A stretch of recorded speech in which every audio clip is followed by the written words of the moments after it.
আলাইকুম রহমতুল্লাহি ওবরাকাতু। আপনারা জানেন যে সাম্প্রতিক সময়ে বাংলাদেশে উল্লেখযোগ্য একটি আলোচনার বিষয়বস্তু হচ্ছে র্যাবের সাবেক মহাপরিচালক, পুলিশের আইজি বেনজির আহমেদকে নিয়ে তোলপাড় শুরু হয়েছে সমগ্র বাংলাদেশে। রাখে আল্লাহ মারেকে এই শব্দটা আবারও নতুন করে বাংলাদেশের সমগ্র জায়গায় আলোচনা শুরু হয়েছে যে যেই বেনজির নিজেকে বাংলাদেশের প্রধানমন্ত্রী মনে করতেন, প্রেসিডেন্ট মনে করতেন, বাংলাদেশের সর্বজ্ঞানে গুণান্বিত একজন পণ্ডিত মনে করতেন, এদেশের কোনো মানুষকে তিনি মানুষ মনে করতেন না।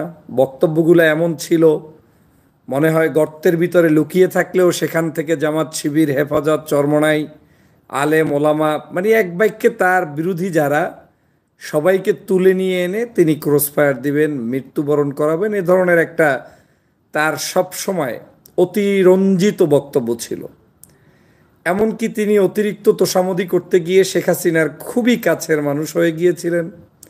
হতে গিয়ে তিনি শেখ হাসিনার নির্দেশে সারা বাংলাদেশের 650-র অধিক মানুষকে ক্রসফায়ারে হত্যা করা, রাতের বেলা মানুষদেরকে গুম করা, খুন করা, আয়নাঘরে নিয়ে রাখা, এ ধরনের অপকর্মের অভাব ছিল না। কিন্তু আজ আওয়ামী লীগের আমলেই বেনজিরকে এই কঠিন পরিস্থিতির মধ্যে দেখে আমাকে যে জিনিসটা ভাবিয়ে তুলেছে সেটা হচ্ছে, ক্ষমতা যতক্ষণ আপনার ছিল ততক্ষণ আপনি ক্ষমতা দেখিয়েছেন, ক্ষমতা ছেড়েছেন, আপনি এখন জিরো, শূন্য হয়ে গিয়েছেন। আওয়ামী লীগ এখন আপনাকে বলির পাঠা বানাবে, আপনাকে বিক্রি করে আওয়ামী লীগ তার ইমেজ ক্রিয়েট করবে। আওয়ামী লীগ এখন পারতে আপনাকে যদি বিচারের কাঠগড়ায় দাঁড় করায় তাতেও আওয়ামী লীগের লাভ, কারণ আপনার দ্বারা যা কিছু পাওয়ার তা আওয়ামী লীগের পাওয়া শেষ। যদি একান্ত কোনো বড় ধরনের সমস্যা না হয়, যদি একান্ত কোনো আওয়ামী লীগের এই শেখ পরিবার আপনাকে টাচ করতে গিয়ে জর্জরিত না হয়, তাহলে আপনাকে হয়তো বা আওয়ামী লীগের কেউ এই মুহূর্তে কঠিন সময়ে রক্ষা করতে আশেপাশে আসবে না। কারণ আওয়ামী লীগের কাছে অনেকগুলো ইস্যু এখন বর্তমানে বিদ্যমান। তাদের নিজেদের অর্থনৈতিক অবস্থা, রাষ্ট্রীয় কাঠামো, নির্বাচনে চুরি ডাকাতি, বিভিন্ন সমস্যা, বাংলাদেশের আবহাওয়া সমস্যা, সব সমস্যা নিয়ে তারা জর্জরিত। এখন আপনাকে যদি বেচা বিক্রি করে কিছুদিন চলতে পারে, সেটাও আওয়ামী লীগের এক ধরনের বেনিফিট বলে অনেকেই ধারণা পোষণ করেন। তা আপনি আসলে সুসময়টায়, যখন জনগণের কল্যাণে কাজ করার কথা ছিল, তখন সেটা না করে শেখ হাসিনার দালালি করেছেন বিধায় আজ আপনার এই দশা হয়েছে। সৎ অফিসার হিসেবে আপনি থাকতে পারলে আপনি হয়তো একটু কম বেনিফিটেড হতেন, হয়তো আপনি একটু একেবারে পুলিশের আইজিটা পর্যন্ত নাও হইতে হয়তো পারতেন, অথবা হয়েই যেতেন, কিন্তু আপনি আজ এই কঠিন পরিস্থিতির মধ্যে পড়তেন না। আপনি বিশ্বের কাছে যেমন একজন তালিকাভুক্ত সন্ত্রাসী, আপনি বাংলাদেশের র্যাবের জন্য ক্রসফায়ার এবং বিভিন্ন কারণে আপনি সহ র্যাবের যে সকল মানুষ আজকে নিষেধাজ্ঞার মধ্যে এসেছে, সেটাও কিন্তু আজকের আপনার কারণে এসেছে। আমার যেটা মনে হচ্ছে, প্রিয় বন্ধুরা আমার, আমরা সবসময় একটা জিনিস বিশ্বাস করি যে আল্লাহ কিন্তু ছেড়ে দিবে না, একটা না একটা সময় আপনাকে ধরেই বসবে। আপনাকে পাপ করার সুযোগ দিচ্ছে, আপনাকে অবৈধ অপকর্ম করার সুযোগ দিচ্ছে, টাকা ইনকামের সুযোগ দিচ্ছে। ভাবিয়েন না যে আপনি পৃথিবীর সর্বসর্বা। এখনও যারা আওয়ামী লীগের পুলিশ বাহিনীতে, র্যাবে, আপনার এই যে আমাদের বর্ডার গার্ড বাংলাদেশে, আর্মিতে, বিভিন্ন জায়গায় দালাল যারা রয়েছেন, সাবধানতা অবলম্বন করার সুযোগ কিন্তু এখনও আছে। না হয় বেনজিরদের পরিণতি আপনাকে ভোগ করতে হবে। বেনজিরের কিচ্ছু না। এতদিন বেনজিরের বিরুদ্ধে কথা বলেছে বিএনপি, জামাত, শিবির, হেফাজত, বাংলাদেশের বিরোধী মতের মানুষরা। তিনি একজন চাঁদাবাজ, তিনি একজন দুষ্ট, তিনি একজন দুর্নীতিগ্রস্ত মানুষ, তিনি একজন সন্ত্রাস, এই কথাগুলোর বিরোধিতা করেছে এতদিন একমাত্র আওয়ামী লীগ। সমগ্র বাংলাদেশের নাগরিকদের চোখে ধুলা দিয়ে একজন নিষেধাজ্ঞাপ্রাপ্ত ব্যক্তিকে আমেরিকা নিয়ে ভিজিট করিয়ে নিয়ে এসছে, ডলারের বিনিময়ে, টাকা পয়সার বিনিময়ে, বিভিন্ন চুক্তির বিনিময়ে তাকে সেখানে ঢুকিয়ে ঘুরাতে পর্যন্ত নিয়ে গিয়েছে। কত তৈল আওয়ামী লীগের শরীরে। আমার সাথে টকশোতে, আমার এখনো মনে আছে, সম্ভবত সুমন ভাইয়ের সাথে অথবা অন্য যে কোনো ভাইয়ের সাথে টকশোতে কি ঝগড়া, যে বেনজির যেতে পেরেছে তাতে ভীষণ খুশি, মনে হয় শেখ হাসিনা লঙ্কা জয় করে ফেলেছে, আমেরিকায় তারা পাঠিয়েছে। সেই বেনজিরকে আমি দেখেছি আমেরিকার মাটিতে গিয়েও স্বরাষ্ট্রমন্ত্রী সংবর্ধনা পায় না, কিন্তু এই বেনজিরকে সংবর্ধনা দেওয়ার জন্য একদল তৈলাক্ত আওয়ামী লীগ, যাদের চর্বি বেশি হয়েছে টাকা পয়সা খেয়ে, হ্যাঁ, একেবারে মনে করেছে শেখ হাসিনার কাছের লোক বেনজির, তো বেনজিরকে আসমানে উঠিয়ে ফেলেছে। এখন সেই সংবর্ধনার ব্যানার যদি থাকে আপনারা এখানে কমেন্টস করে জানাতে পারেন যে সেদিনই আমি ভাবছিলাম যে বেনজির টিকবে না। টিকবে না কেন জানেন? যার যতটুকু লিমিট যখন ক্রস করে ফেলে, হোক সেটা কেউ আপনাকে দিয়েছে অথবা দিলেও আপনার সবসময় নেওয়া উচিত নয়। আপনাকে বলেছে খুন করতে, তখন তো তালে তালে খুন করেছেন জামাত শিবিরকে, তখন তো তালে তালে গুম করেছেন হেফাজতকে, তখন তো তালে তালে পাচিমের শাপলা চত্বরে হামলা করেছেন। কিন্তু কোন মায়ের সন্তানের আজকের গজব আপনার উপরে এসে পড়েছে? কতগুলো মা বোনকে আপনি মানে নিজেই জীবন শেষ করে দিয়েছেন, হ্যাঁ, ক্রস ফায়ারে পাঠিয়েছেন। কারও লাগবে না, হেফাজত, জামাত শিবির, এই বিএনপি বাদ দেন না, এদের কথা বাদই দিলাম। আপনার আওয়ামী লীগের যে কমিশনার চট্টগ্রামের, কক্সবাজারের, সেই চট্টগ্রামের যে একজন ইকরাম কমিশনার সম্ভবত নাম, তার বদদোয়া, তার স্ত্রী, পুত্র সন্তানদের, কন্যা সন্তানদের বদদোয়া আপনি কি সহ্য করতে পারবেন? আমি তো দেখেছি আওয়ামী লীগের কেউ তার প্রতিবাদ করে নাই, আমি করেছি।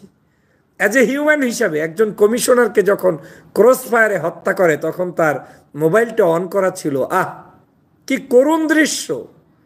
সন্তানরা কান্না করছে, বাবা অন্য দিক থেকে ফোন রিসিভ করা অবস্থায় শুনতে পাচ্ছে গুলি হচ্ছে। কার উপরে? বাবার বুকের উপরে ঝাঁঝরা করে ফেলেছে, স্বার্থের কাছে বিক্রি হয়ে, টাকার কাছে বিক্রি হয়ে। এবং এই বেনজির সেই একরাম হত্যার কারণে স্পেসিফিকলি এই যে নিষেধাজ্ঞা খেয়েছে সেখানে উল্লেখ করাই আছে যে বেনজিরের অপরাধ কি। ওই অপরাধের মধ্যে ওই একরামটা যে সরাসরি হুকুমদাতা ছিল বেনজির। এখন উনি সুফি সাধক সাজতে চেয়েছে, উনি এখন বাড়িতে বসে তসবিহ তাহলিল পড়বে। উনি এখন মনে করেছিল যে অন্ধকারে চলে গেলে কেউ হয়তো আমাকে আর খুঁজে পাবে না। উনি মনে করেছিল যে আমি হয়তো পার পেয়ে যাব। যদিও খানিকটা বেনজির টের পেয়েছে যখন তার আর এক্সটেনশন হলো না, তিনি যখন পুলিশের আইজি থেকে বিদায় নিলেন, তখনই তার উপরে ওই ধরনের, তাকে বিদায় নিয়ে মানে ওই অর্থে বড় ধরনের কোনো আয়োজন, তাকে বিদায়ের পরে সরকারের তরফ থেকে কোনো ধরনের তার প্রতি কোনো টোপ দেয়া, তাকে কোনো দেশে পাঠিয়ে মানে আবার রাষ্ট্রদূত করা কিংবা এমপি ইলেকশন করানো, এ ধরনের জায়গা থেকে তিনি যখন কোনো মানে আশা পাননি, তখন তিনি কিন্তু একা একা চুপসে গিয়েছেন। কিন্তু বলেছে না, বিচার হবেই হবে। এখন আমাদের ধারণা হতে পারে যে তাহলে আমরা আজকের তার এই কঠিন সময়ে হ্যাপি কেন? হ্যাঁ, আমরা হ্যাপি এজন্য, এই আওয়ামী লীগই তার পক্ষে অবস্থান করে এতদিন পর্যন্ত তাকে সহিশুদ্ধ ফেরেস্তা বানাতে চেয়েছে। সেই আওয়ামী লীগের আমলে তিনি এখন বিচারের কাঠগড়ায় তাদের এমপি, তাদের আত্মীয় স্বজন, তাদের লোকজন, তাদের কারণে তাকে দাঁড়াতে হচ্ছে। আমার যেটা ভয় হচ্ছে, বেনজির যে কোনো এক জায়গায় মানে শর্ট খেয়েছে, কোনো এক জায়গায় তার ভুল হয়েছে। আমরা আমাদেরকে যত মানুষকে হত্যা করেছে যেটা ভাবছি এই কারণে আমার বেনজিরকে অ্যারেস্ট করা হবে, বেনজিরকে দুর্নীতির কারণে ধরা হবে, তাও নয়। বেসিক্যালি বেনজির এই হাসিনা পরিবার অথবা তার নিকটস্থ কোনো ব্যক্তি অথবা আওয়ামী লীগের বড় কোনো রাঘব বোয়ালদের একেবারে শেষ পর্যায়ে গিয়ে কোনো একটা বেদবি তার মাধ্যমে সংগঠিত হয়েছে, যেখান থেকে তিনি আর মুক্তি পাননি। স্বাভাবিকভাবেই আপনারা জানেন যে বাংলাদেশের কয়েকদিন আগে, আপনার কয়েকদিন না কয়েক বছর আগে, আপনার নিশ্চয়ই মনে আছে, এখন উনি আবার সংসদ সদস্য হয়েছেন, আপনার ওই যে কি বলে কাদের সিদ্দিকীর ভাই লতিফ সিদ্দিকী। লতিফ সিদ্দিকী শেখ হাসিনার গুড বুকের একজন ব্যক্তি, তিনি একজন ফুল মিনিস্টার ছিলেন। কিন্তু লতিফ সিদ্দিকীকে কিন্তু বহিষ্কার করা হয়েছে কখন? যখন তিনি কাবা শরীফের বিভিন্ন ওই যে সমালোচনা করেছেন, মক্কার সমালোচনা করেছেন, কিন্তু মক্কার সমালোচনার জন্য তাকে কিন্তু বিদায় নিতে হয় নাই, বিদায় নিতে হয়েছে সজীব অজের জয়ের যে দুর্নীতির কথাটা বলে ফেলেছেন, যে উপদেষ্টা হিসেবে এত এত টাকা পেয়েছে। তখন আমার কাছে মনে হচ্ছে এই বেনজিরকে সরকার আটকাবে হয়তো দুর্নীতি দিয়ে, আটকাবে হয়তো তার এই খুন খারাপে বিভিন্ন জায়গায়, মানুষকে তো আটকাতে চাইলে আটকাতেই হবে, কিন্তু তার কোনো এক জায়গায় আমার মনে হয় তার ছিঁড়ে গিয়েছে, সংযোগ বিচ্ছিন্ন হয়ে গিয়েছে, যে কারণে ওনার নেটওয়ার্কটা এখন আর কাজ করতেছে না, আগের মতো এই অবস্থা নেই।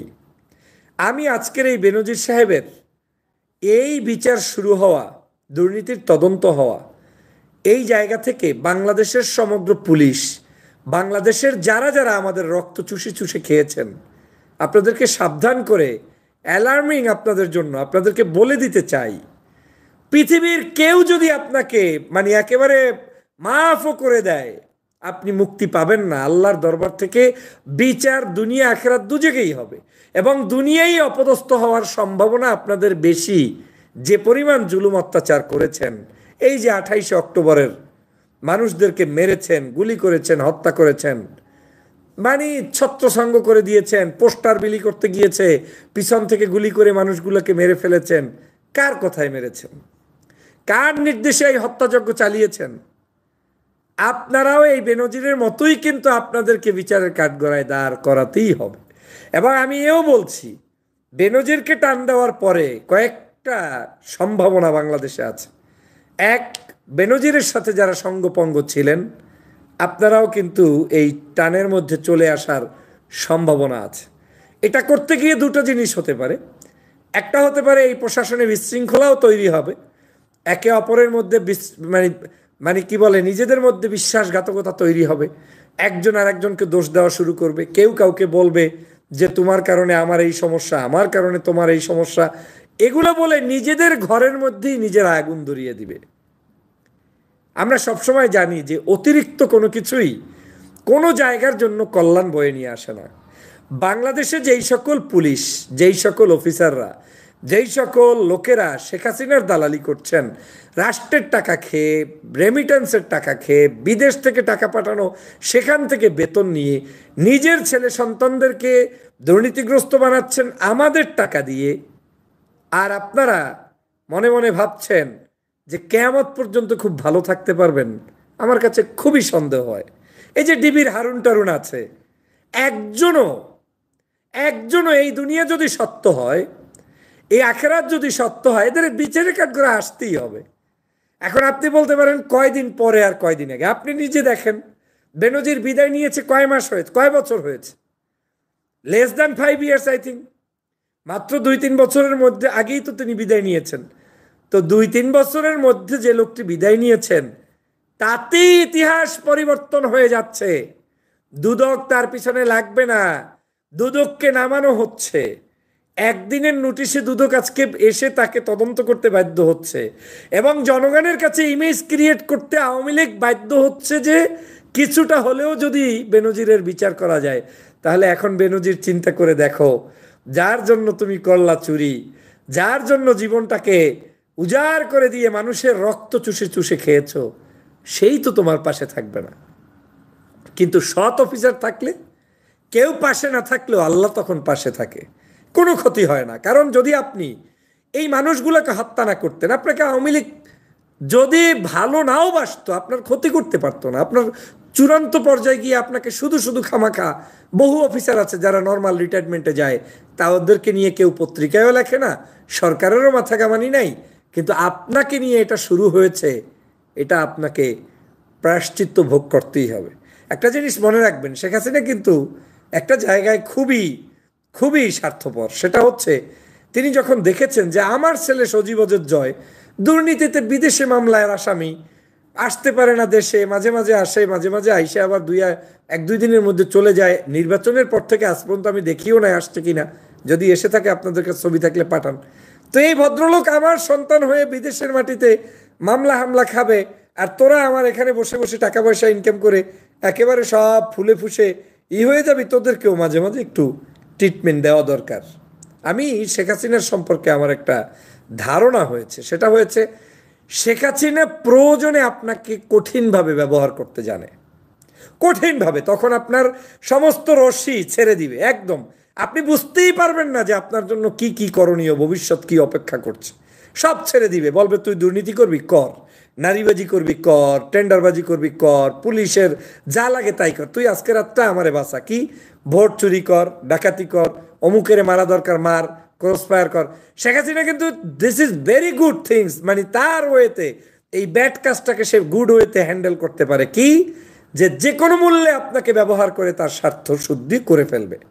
কিন্তু মজার বিষয়, ভয়ের বিষয় হচ্ছে এই যে কয়েক মাস পরে যখন তিনি জানেন যে আপনার দ্বারা আর কোনো লাভ নেই, আপনাকে চেটে খেলে আর কোনো উপায় নেই, তখন আপনাকে এমন একটা ঝাপটা মারবে না, ওই ঝাপটা আর সহ্য করতে পারবেন না। মনে আছে জাতীয় পার্টির কথা, রওশন এরশাদকে পালে পুষে রাখতো কে? শেখ হাসিনা। রওশন এরশাদকে কাজে লাগাইতো কে? শেখ হাসিনা। তার শ্বাসটা শুধু জীবিত থাকে, সেই জন্য থাইল্যান্ডে পর্যন্ত যত চিকিৎসা নিয়েছে আমার কাছে তথ্য আছে, up to bottom, from the beginning until the end, all cost bear by Sheikh Hasina. Sheikh Hasina pay করেছে তাকে, সে কারণে বিরোধী দলীয় নেত্রী রেখেছে। কিন্তু যখন প্রয়োজন নাই, শেখ হাসিনা সাক্ষাৎও করার সময় পায় না। এখন শেখ হাসিনা এই মানে আপনার রওশনের সাথে এমপি হবে হবে না, তাতে তার কিচ্ছু যায় আসে না। আবার ওই যে মানে পচা কুমার, আপনার বর্তমান সবচেয়ে বড় মুনাফিক জাতীয় পার্টির যারা ছিল, প্রয়োজন ছিল কিছু কিছু জায়গায় তারা স্যাক্রিফাইস করেছে, এগুলোকেও প্রয়োজন মাফিক তিনি বাটা দিলে দেবেন, না দিলে না দেবেন, তার মতো করে তিনি করবেন। এক বাক্যে শেখ হাসিনার নিজের যেখানে নিজস্ব কোনো বিশ্বস্ততার জায়গা নেই, তাকে বিশ্বাস কেউ করতে পারে না, সেই জায়গায় আপনারা যারা দুর্নীতি করছেন, দুষ্কৃতি করছেন, তার হুকুমে গোলামি করছেন, গুলি করে আমার ভাইদের রক্ত চুষে খাচ্ছেন, আপনারা কেউ রেহাই পাবেন না। আমি আপনার এই শেখ হাসিনার আমলে আপনার এই কি বলে আমাদের এই বেনজিরের ফাঁসি হবে কিংবা তার জেল হবে, সেটা নিয়ে আমি খুব আশান্বিত নয় যে আমার হতেই হবে। কিন্তু আমি আমার আমার আনন্দের জায়গা এটাই যে আমরাই তো বেনজিরকে দুর্নীতিবাজ বলেছিলাম, আমরাই তো বেনজিরকে বলেছিলাম যে বেনজির একটা খুনি। বেনজির বাংলাদেশের সবচাইতে বেশি মানুষ স্বাধীনতার পর যদি কোনো ব্যক্তি পুলিশ অফিসার হত্যা করে থাকে, র্যাবের পরিচালক হত্যা করে থাকে, তার নাম বেনজির। সেই বেনজিরকে আওয়ামী লীগ সার্টিফিকেট দিয়ে তাকে পুতপবিত্র বানিয়েছিল। এখন সেই আওয়ামী লীগই তার বিচার করতে গ্যারাকলে পড়ে হোক, নিজেদের ভিতরে কোনো একটা শুরু তো হয়েছে, ভিতরে ভিতরে গ্যাঞ্জাম তো একটা লেগেছে, তো এই গ্যাঞ্জামে পড়ে হোক তাকে এখন এই জায়গায় আসতে হচ্ছে।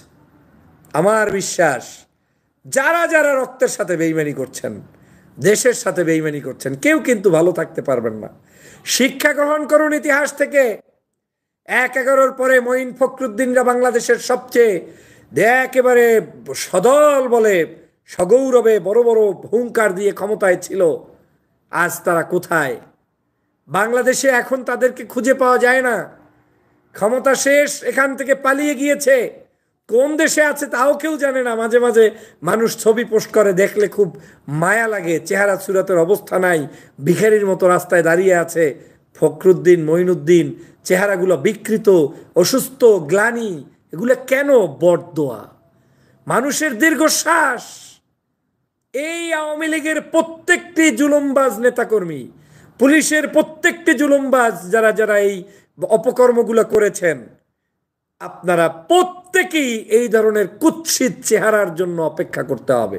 কুৎসিত চেহারাই নয়, শুধুমাত্র কুৎসিত আপনাদের চরিত্র জনগণের কাছে আপনারাই উন্মোচিত করবেন, সেটাই বাংলাদেশের জনগণ দেখবে।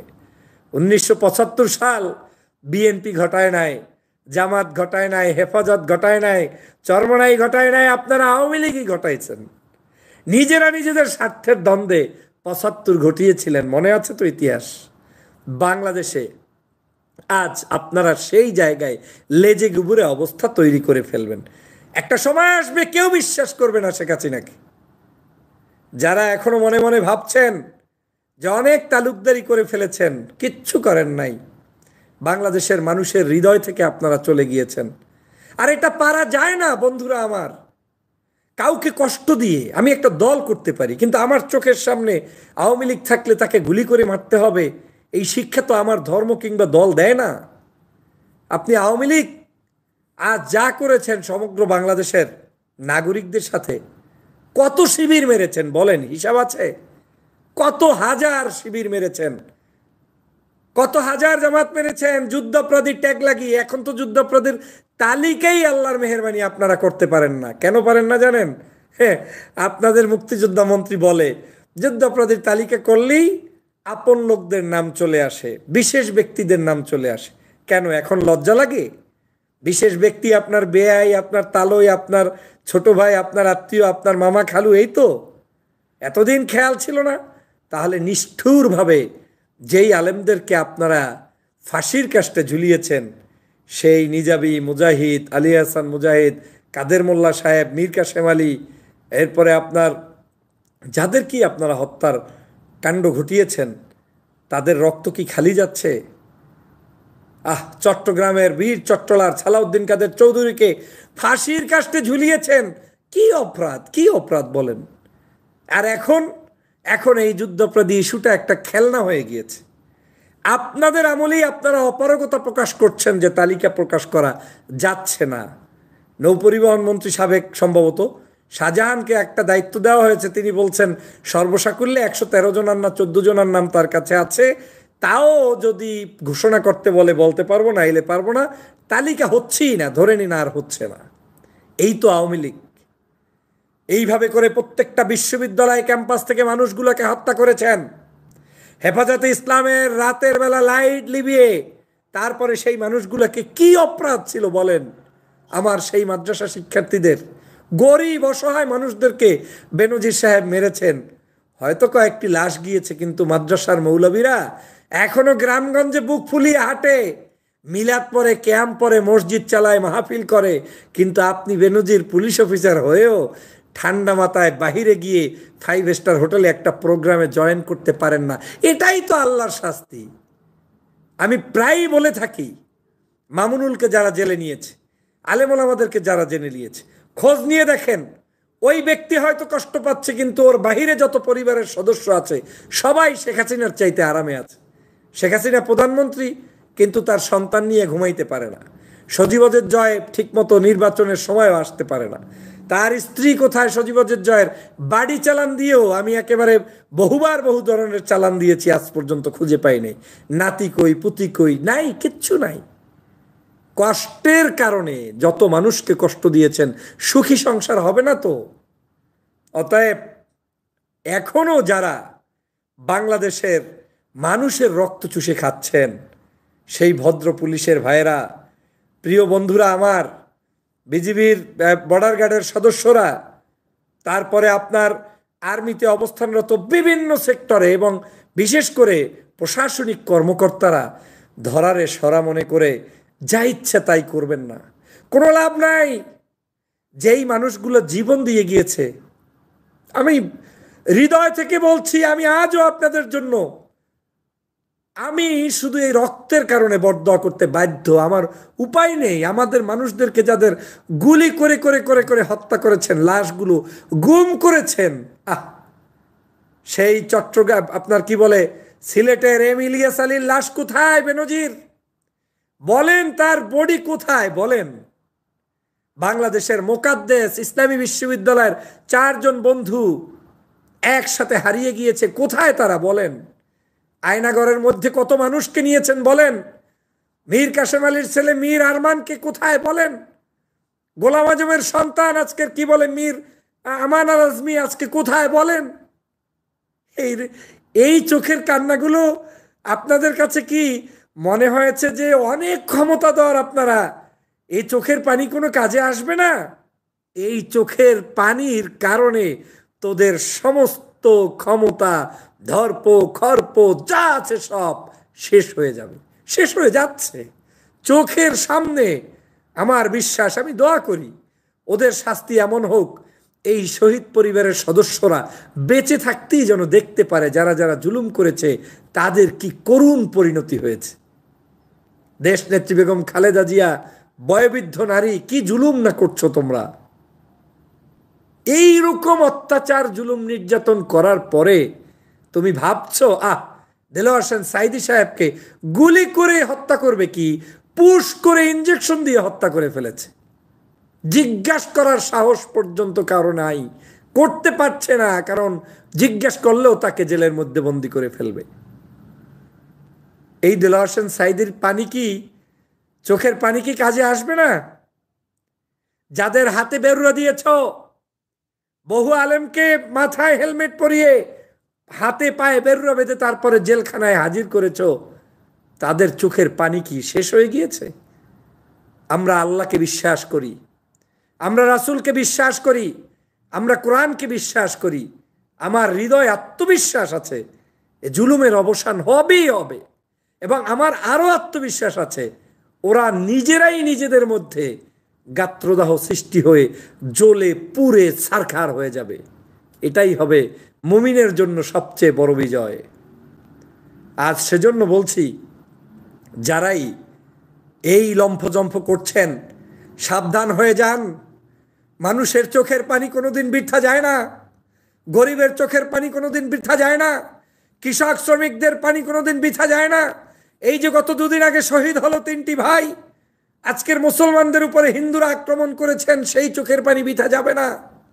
মাথা থেতলে দিয়েছেন, পঙ্গু করে দিয়েছেন, বাড়ি বাড়ি গিয়ে মায়ের সামনে সন্তানকে তুলে নিয়ে এসেছেন, আয়নাঘরের মধ্যে বন্দী হয়ে আছে, আজ পর্যন্ত তাকিয়ে তার পরিবারকে দেখতে পারছে না, স্ত্রীর সাথে দেখা হচ্ছে না, সন্তানের সাথে দেখা হচ্ছে না।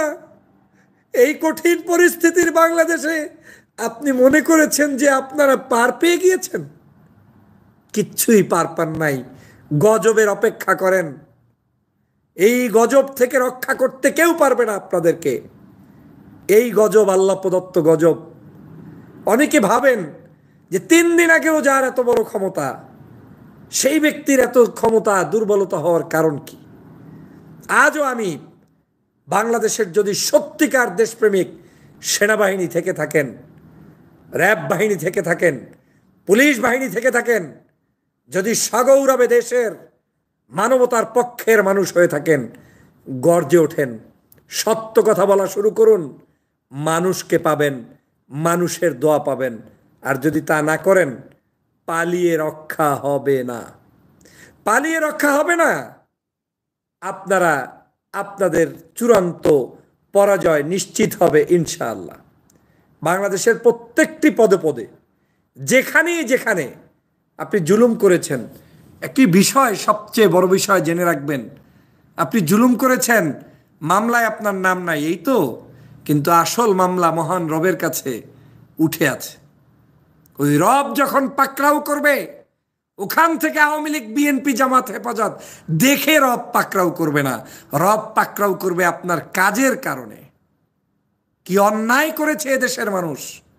দীর্ঘ 17টি বছর পর্যন্ত জগদ্দল পাথরের মতো আপনারা বসে আছেন, এই দেশটাকে ধ্বংস করে দিয়ে যাচ্ছেন। মানুষের বেঁচে থাকার অধিকার নাই, খাদ্যের অধিকার নাই, মানুষ কথা বলার অধিকার নাই। ইসলামপন্থী আলেম ওলামা সব জেলের মধ্যে বন্দী, প্রতিটা নিহত, প্রতিটা মুহূর্ত আপনারা আমাদের উপরে জুলুম করেই যাচ্ছেন, আর ভাবছেন রক্ষা পাবেন। পাবেন না, পাবেন না। আজ ওই ইনু সাহেবরা, রাশেদ খান মেননরা একসময় বাংলাদেশের শেখ হাসিনার চাইতেও বড় নেতা ছিলেন। এখন শুধুমাত্র ক্ষমতা পড়ে গিয়েছে, ইনুর ক্ষমতা তো পড়ে গিয়েছে, কেউ খোঁজেও না, কেউ খোঁজেও না। এগুলাকে ড্রেনের ভিতর থেকে তুলে আনতে হলে আপনাকে জাল পেতে তারপরে তুলে আনতে হবে। এরা মানুষের জন্য তৈরি হয়নি, এদেরকে বাংলার কোনো মানুষ পছন্দ করে না।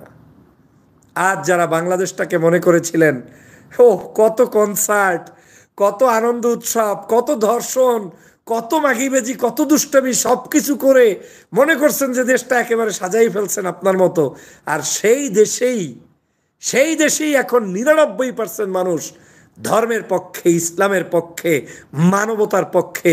আর আপনাদের এই সব টেন্ডারবাজি, অসভ্যতা, দুষ্টামি, এই ছলচাতুরি জনগণ বুঝে ফেলেছে। এত কিছু করলেন আপনাদের ভাষ্য অনুযায়ী, তাহলে জনগণ আপনার সাথে নাই কেন? জনগণ আপনাদেরকে অপছন্দ করে কেন? এর কারণ হচ্ছে আপনারা জনগণের কেউ না। আপনারা মানুষকে ভুল বুঝিয়েছেন। হে যুবক, হে তরুণ, বাংলার যুব সমাজকে, আমার যারা ফ্যান ফলোয়ার্স রয়েছেন, ব্যক্তিগতভাবে আপনার আদর্শ আমার আদর্শ অনেক কিছু অমিল থাকতে পারে, কিন্তু আমি প্রিয় সহযোদ্ধা বন্ধুদেরকে, মা বন্ধুদেরকে উদাত্ত আহ্বান জানাবো, দেশের জন্য মানুষের জন্য কথা বলুন, দেশ রক্ষার জন্য আন্দোলন করুন, দেশ রক্ষার জন্য আপনার ভূমিকা পালন করুন। হতে পারে আপনি এমপি হবেন না, আমি ডক্টর ফয়জুল এমপি না এখন, মন্ত্রী না এখন, কিন্তু আমি মনে করি আওয়ামী লীগের 300 এমপি 300 মন্ত্রীর চাইতে লক্ষ কোটি গুণ মর্যাদা আল্লাহ বেশি দিয়েছে, মানুষের ভালোবাসা পেয়েছি। অতএব এই সমাজের যারাই আজকের অন্যায় করবেন আপনারা কারো ভালোবাসা পাবেন না। আসুন প্রিয় দেশবাসী, প্রিয় সহযোদ্ধা ভাইয়েরা, ভাই বোনেরা, সবাই মিলে এই ফেসিবাদের বিরুদ্ধে গর্জে উঠি, কথা বলি এবং ওদের দুর্দিন অবজার্ভ করার জন্য, ওদের কঠিন শাস্তি দেখার জন্য সম্মিলিতভাবে সবাই মিলে ঝাঁপিয়ে পড়ি এবং আমরা আমাদের চোখের সামনেই আল্লাহর দরবারে দোয়া করি যেন আমরা দেখে যেতে পারি, আমরা দেখে যেতে পারি আমরা কোনো অন্যায় আবদার করছি না। যদি কি এটা তো প্রুফ, তারপরেও আল্লাহর কাছে বলছি, এই বেনজির যদি খুন করে, ওই খুনের বদলা কি হওয়া উচিত সেটা যেন বেনজির তার চোখের সামনে দেখে যেতে পারে, সেটা যেন আজকের এই ডিবির হারুনরা দেখে যেতে পারে, সেটা যাতে আজকের এই বাংলাদেশের যে সকল পুলিশ অফিসার অন্যায়ভাবে আমাদের উপরে জুলুম করে তারা যেন দেখে যেতে পারে। এর চেয়ে বড় কোনো আহ্বান আমার নাই। আর যদি ওরা নির্দোষ হয়, আল্লাহ যেন ওদেরকে জান্নাতে নেয়, কোনো আপত্তি নেই আমার। আমি কারো দুশ্মন নই, আমি কারো অমঙ্গল চাই না, কিন্তু চোখের সামনে দেখেছি কিভাবে ওরা একজন সত্যবাদী মানুষকে ধর্ষণকারী বলেছে, চোখের সামনেই পতনও দেখছি। দেখেন নাই এমপি মুরাদের অবস্থা? দেখেন নাই? তোরা শেখ, গজব আসছে এখনো শিখলি না। দেলোয়ার হোসেন সাইদির নামে মসজিদের মেম্বারে দাঁড়িয়ে এই এমপি মুরাদ বলেছিল 2.5 লক্ষ মা বোনকে ধর্ষণ করেছে সাইদি, দাড়ি টুপির বিরুদ্ধে কথা বলেছে মন্দিরে গিয়ে। সেই মুরাদের কঠিন পরিস্থিতি আল্লাহ চোখের সামনে দেখিয়ে দিয়েছেন। আওয়ামী লীগের আমলে এমপিত্ব গিয়েছে, মন্ত্রিত্ব গিয়েছে, মানিজ্জত গিয়েছে, নিজে অন্যকে ধর্ষণের ব্যাপারে বলেছে, এখন তার নামে ধর্ষণের চূড়ান্ত প্রুফ কপি জনগণের সামনে প্রচার করে তার আওয়ামী লীগের আমলেই তিনি আজকের বিপদে পড়েছেন। অতএব আপনি কি ভাবছেন? আপনি ধরাকে সরাজ্ঞান মনে করে যা ইচ্ছা তাই করবেন, কোনো লাভ নেই। আপনাদের নিজেদের থেকেই আপনারা শিক্ষা অর্জন করুন। প্রত্যেকটি মানুষ যারাই এরকম করেছে, আলেমদের সাথে বেঈমানি করেছে, বেইজ্জত করেছে, সবার ইজ্জত নষ্ট হয়ে গিয়েছে। কোথায় কোথায় সম্ভবত সাইদির বিচারের অ্যাটর্নি জেনারেল না কি বলে, আরিফুর রহমান সামথিং নাম, তো মারা গেলেন কয়েকদিন আগে। বাঁচবে কে? নিজামী সাহেব মারা গেছে, হয়তো ওই দিন ফাঁসি না হলে আরো 10 বছর বেশি হায়াত পাইতেন, 5 বছর পাইতেন। এই তো তোদেরকেও মরতে হবে, তোদেরকে অপমান অপদস্থ হতে হবে। আলেমদের তালিকা করো, কওমি মাদ্রাসার তালিকা করো, হুজুরদেরকে বিপদে ফালাও, হুজুরদের বিরুদ্ধে উঠে পড়ে লেগে যাও, আলেমের বিরুদ্ধে লেগে যাও, মুসলমানদের বিরুদ্ধে লেগে যাও, ধর্মের বিরুদ্ধে লেগে যাও। এই লাগালাগি করতে গিয়ে তোদের এমনভাবে নিশ্চিহ্ন হবি যে বাংলাদেশের একটা ধুলি কণাও তোদেরকে পছন্দ করবে না। আমি সেই ভয়াবহতার চিত্র অনুভব করি, শুধু সতর্ক হতে আজকে আপনাদের সামনে উপস্থিত হয়েছি। শুধু সতর্ক করানোর জন্যই আমি আপনাদের সামনে এই কথাগুলো বলছি। একটা সেকেন্ড, 1 সেকেন্ড যদি শেখ হাসিনা শুধুমাত্র এই ডান থেকে বাও হয়ে যায়, তো বাংলাদেশের এই যারা দালালি করছিস একটাও তো রেহাই পাবি না। 1 সেকেন্ডের জন্য যদি আওয়ামী লীগ ক্ষমতা হারায়, তো এমনিই তো মানুষের পায়ের তলায় তোরা পুষ্ট হয়ে তোদের জীবন শেষ হয়ে যাবে, তোরা তো এমনিই রক্ষা পাবি না। অতএব মহান রবের যে শাস্তি সেটা দেখার, সেটা যদি উপভোগ করার শখ না থাকে, তাহলে ভালো হয়ে যাও, মানুষের কল্যাণে কাজ করো, ন্যায় নিষ্ঠার কথা বলো, হিন্দু হোক মুসলমান হোক নীতির পক্ষে কাজ করো। কিন্তু যদি সেটা করতে ব্যর্থ হও, বেঈমানি প্রতিদিন করতে করতে একটা সময় সব হারিয়ে ফেলবে। আজ আওয়ামী লীগ মনে মনে ভাবছে যে সবই তো আমাদের, এই সব তোদের আর সবই তোদের না, এটা হওয়ার অপেক্ষায়। আমি প্রিয় বন্ধুদেরকে সেজন্য উদাত্ত আহ্বান জানাবো, আসুন আমরা সবাই মিলে বাংলাদেশকে গঠন করি। পরিচিত আপনাদেরও যদি কেউ থাকে তাদেরকে বলে দেন এই ধরনের অন্যায় আচরণ যাতে আমাদের দেশবাসীর উপরে ওরা না করে, ওরা করবে ওদেরকে কিন্তু পাকড়াও হতেই হবে। আমি একটা দুইটা উদাহরণ বললাম, এমপি মুরাদের কথা বললাম, এই আপনার বেনজিরের কথাই না বলছি, প্রসঙ্গ এসেছে তাই। বাংলাদেশে এটা বাদ দিয়ে আপনারা এখানে কমেন্টস করে বলতে পারবেন কত ঘটনা ঘটছে এখন চোখের সামনে। যারা যারা এই আলেম ওলামাকে অত্যাচার করেছে, জুলুম করেছে, নির্যাতন করেছে, তারা প্রত্যেকেই কেউ পাগল হয়ে যাচ্ছে, কেউ আগে ভাগে মারা যাচ্ছে, কেউ বিনা কারণে দোষী সাব্যস্ত হচ্ছে, কেউ কারণে দোষী সাব্যস্ত হচ্ছে, কেউ রেহাই পায় নাই, পাবে না। অতএব সাবধান হয়ে যাও। বাংলাদেশের এই শাহজালালের পুণ্যভূমি, শাহপরানের পুণ্যভূমি, আলেম ওলামার পুণ্যভূমি, ইসলামপন্থী মানুষদের পুণ্যভূমি, ন্যায়নিষ্ঠার মানুষদের এই দেশটাকে যারা ধ্বংস করতে চাবে তারা নিজেরাই ধ্বংস হয়ে যাবে এবং ধ্বংসের অতল গহরে তারা পৌঁছে যাবে। অতিরিক্ত কোনো কিছুই কল্যাণকর নয়, অতিরিক্ত কোনো কিছুই সমাজের পরিবর্তন আনে না, বরঞ্চ আপনাদেরকে ধ্বংস করে যায়। ভালো থাকবেন, সুস্থ থাকবেন। আল্লাহ হাফেজ। আসসালামু আলাইকুম ওয়া রাহমাতুল্লাহি ওয়া বারাকাতুহু।